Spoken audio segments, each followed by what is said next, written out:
what changes, if any, would you make to the city's police department? So one thing that I can say that we have actively been doing is called the SAFE program.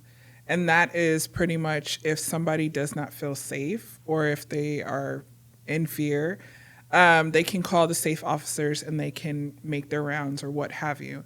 One thing that I do advocate for is the small business owners that own storefronts. Across the street from Holmes High School, we have a lot of loitering.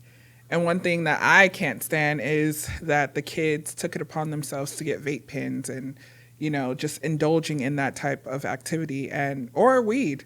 So one thing that I want to enforce is making sure that we advocate for those small business owners, those shop owners, and making sure that they feel safe while running their business. It's not only with the kids, it's with, a situation happened across the street from Holmes where a parent took it upon themselves to go after a child because they were fighting in front of her. So instead of, as an adult should walk away from those situations or call the police, she took it upon herself to try to intimidate a child and ended up running over that child. So that was really, really sad because she took justice into her own hands, not the right way, but she ended up running her truck into the shop, one of the shop owner's businesses.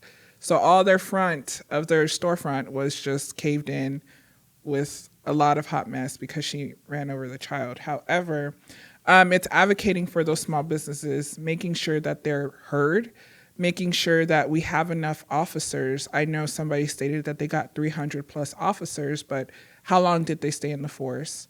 Were they adequately trained?